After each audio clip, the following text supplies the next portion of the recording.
আমরা বিভিন্ন গণমাধ্যমের বরাতে এবং ভারতীয় উস্কানির মাধ্যমে জানতে পারি একটু কতটুকুন ভেরিফাইড, কতটুকুন অথেন্টিক, এটা মিডিয়ার বন্ধুরা নিশ্চিত করবেন। কিন্তু আমরা ইনফরমালি জানছি ভারত নাকি বাংলাদেশে সার্জিক্যাল স্ট্রাইক করবার জন্য তারা তাদের সীমান্তে তাদের সেনা বাড়িয়েছেন, তাদের শক্তি জোরদার করছেন, তারা সার্জিক্যাল স্ট্রাইক করবে। এই ন্যারেটিভগুলোকে শক্তিশালী করবার জন্য তারা ভুইফোর কিছু টিভি চ্যানেল থেকে উস্কানিমূলক বক্তব্য দিচ্ছেন, চট্টগ্রাম নিয়ে যাওয়ার কথা শোনাচ্ছেন। আমি ইনকিলাব মঞ্চের পক্ষ থেকে, ছাত্র জনতার পক্ষ থেকে ভারতের কাছে অনুরোধ জানাই, আল্লাহর ওয়াস্তে আপনারা বাংলাদেশের উপর একটা সার্জিক্যাল স্ট্রাইক চালান। আমরা চাই ভারত তার কফিনের যেই শেষ পেরেকটা এখনো বাকি আছে সেইটা তারা যদি বাংলাদেশে একটা সার্জিক্যাল স্ট্রাইক চালায়, ইনশাআল্লাহ 20 কোটি ছাত্র জনতা ভারতের কফিনের শেষ পেরেকটা মেরে দেবে ইনশাআল্লাহ। কারণ ভারত যদি বাংলাদেশের উপরে সার্জিক্যাল স্ট্রাইক চালায়, পরের দিন ভারতের মানচিত্র আরো কমপক্ষে 60টা নতুন রাষ্ট্র নির্মিত হবে, আমরা জানিয়ে দিচ্ছি। ভারত বাংলাদেশে, দক্ষিণ এশিয়ায় ভারত এখন এই অখণ্ডতা নিয়ে থাকবে কি থাকবে না, এই সিদ্ধান্ত এখন শুধু ভারতের হাতে নয়, এই সিদ্ধান্ত এখন বাংলাদেশের জনসাধারণের হাতে। যদি ভারতের অখণ্ডতা রক্ষা করতে হয়, আপনারা জুলাই বিপ্লবকে সম্মান করতে শিখুন। আওয়ামী দালাল ফ্যাসিবাদের চোখে বাংলাদেশকে দেখতে আপনারা বন্ধ করতে শিখুন। জনতার চোখে, বাংলাদেশের স্বাধীন সার্বভৌম চোখে বাংলাদেশকে পড়তে শিখুন। আপনারা এখনো যাকে আশ্রিত করে রেখেছেন, লেন্দুব দর্জির ছোট বোন খুনি ফ্যাসিস্ট হাসিনাকে নিয়ে আশ্রিত রেখেছেন, তার পরামর্শে যদি বাংলাদেশে আক্রমণ চালান, 20 কোটি জনতার রক্তের উপর দিয়ে আপনি ভেসে যাবেন। আপনি যেই সেনা এখানে ডিপ্লয় করবেন, পাঞ্জাব কাশ্মীর বসে আছে, কোন সময় সেনা বাংলাদেশে ঢুকবে আর তখন পাঞ্জাব আর কাশ্মীর নতুন স্বাধীন রাষ্ট্র হয়ে যাবে। আমরা উস্কানি দেই না, আমরা 7 সিস্টার্সের কথা বলতে চাই না, তবে আমার স্বাধীনতা সার্বভৌমত্বের উপর যদি কেউ হামলা করে, তাহলে যেভাবে ভারত 1971 সনে বাংলাদেশের মুক্তির জন্য এগিয়ে এসেছিল, অবশ্যই বাংলাদেশের স্বাধীনতার সার্বভৌমত্ব রক্ষার জন্য পৃথিবীর অনেক দেশ এগিয়ে আসবে, আমরা বিশ্বাস করি। এবং ভারত যদি সাহস থাকে তারা হামলা করে দেখাক, আমরা বললাম ইনশাআল্লাহ। কারণ আমরা ইতিমধ্যে শহীদ, আমাদের আর মরে যাওয়ার কোনো ভয় নাই। শহীদদেরকে, যাদের অবস্থান, যারা বেঁচে আছে গোরস্থানের মধ্যে, তাদেরকে আপনারা আর কবরের আর লাশের ভয় দেখায়েন না।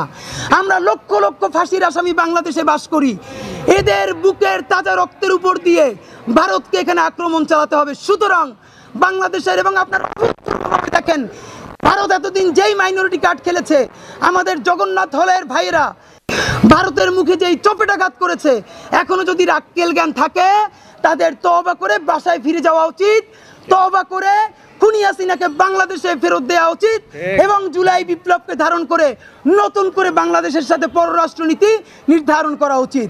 আমরা আপনাদের প্রতিবাদ স্বরূপ জানাতে চাই, আজমির ষড়যন্ত্রের যেই তারা কাজ করছে, একই সাথে আপনারা দেখেন বাংলাদেশের মিডিয়াকে প্রশ্ন করতে চাই, আপনারা গতকালকে একটা মিডিয়া নিউজ করেছেন যে যুক্তরাজ্য নাকি বাংলাদেশে ভ্রমণের জন্য সতর্কতা জারি করেছে। ভাই, আল্লাহর ওয়াস্তে মিডিয়াওয়ালাদের ভাইদেরকে বলি, হয়তো ফ্যাসিবাদের দালালি ছাড়েন অথবা একটু পড়াশোনা করে নিউজ করেন, কি সাংবাদিকতা করেন যে আপনাদের চেয়েও আমরা এগুলো ভালো বুঝি।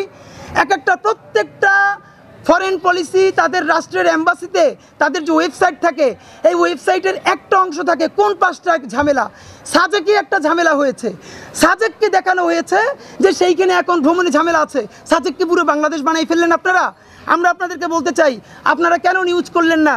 গত 24শে নভেম্বর, এর মানে আজ থেকে 10 দিন আগে, ভারতের উত্তরপ্রদেশে সম্বল শাহী মসজিদে হিন্দুত্ববাদীরা পাথর মেরে 4 জন মুসলমানকে হত্যা করেছে। আজ থেকে মাত্র 10 দিন আগে সেখানে ইস্যু কি ছিল, সেখানেও তারা বেশ কিছুদিন আগে মামলা করেছিল, ওটাও নাকি একসময় শিব মন্দির ছিল, সম্বল শাহী মসজিদ।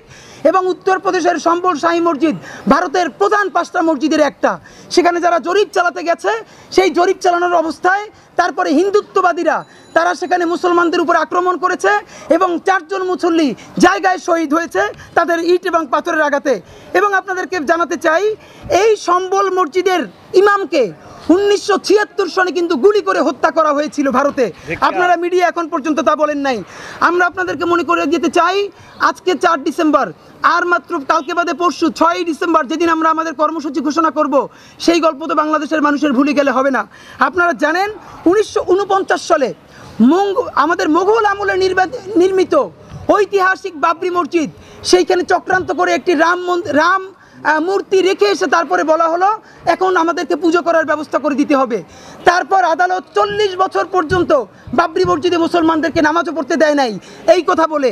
তারপরে আপনারা সকল ইতিহাস জানেন 1992 সালে দক্ষিণ এশিয়ায়, আমার জানা মতে এশিয়ায় বা পৃথিবীর কোথাও, রাজনৈতিক দলের মদদে প্রকাশ্যে উৎসব করে বাবরি মসজিদ 1992 সালের 6 ডিসেম্বর যেভাবে ভাঙ্গা হয়েছে, গত 1 শতাব্দীতে পৃথিবীর কোনো দেশে এরকম ধর্মীয় উপাসনালয় রাজনৈতিক দলের ইন্ধনে হামলা করে ধ্বংস করা হয়েছে এর কোনো নজির নাই।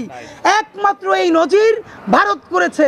প্রকাশ্য দিবালোকে আমাদের ঐতিহাসিক বাবরি মসজিদকে তারা 6 ডিসেম্বর ভেঙে ফেলেছে।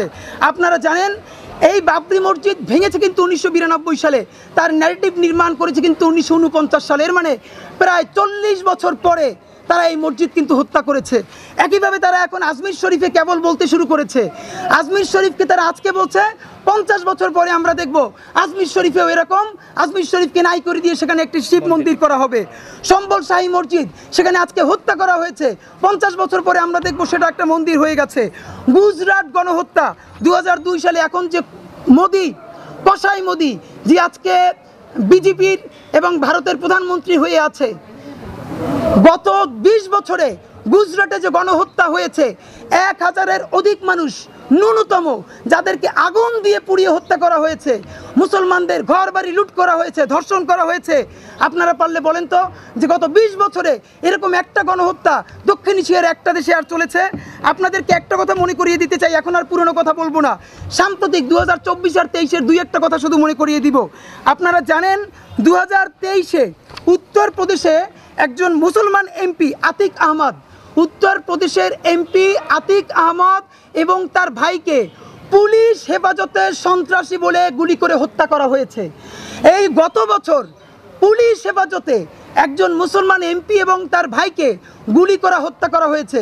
আপনারা যারা মিডিয়ার ভাই আছেন, বাংলাদেশে যারা ভারতের দাবিদারি করে, তাদেরকে জিজ্ঞাসা করতে চাই, গত বাংলাদেশ তো দূরের কথা, দক্ষিণ এশিয়া বা এশিয়ার একটা দেশের কথা বলেন, পুলিশ হেফাজতে একজন রানিং এমপিকে কোন দেশে গুলি করা হত্যা করা হয়েছে? এইরকম বর্বরতা, পৈশাচিক হত্যা ভারত ছাড়া আর কেউ এখন পর্যন্ত করতে পারে নাই।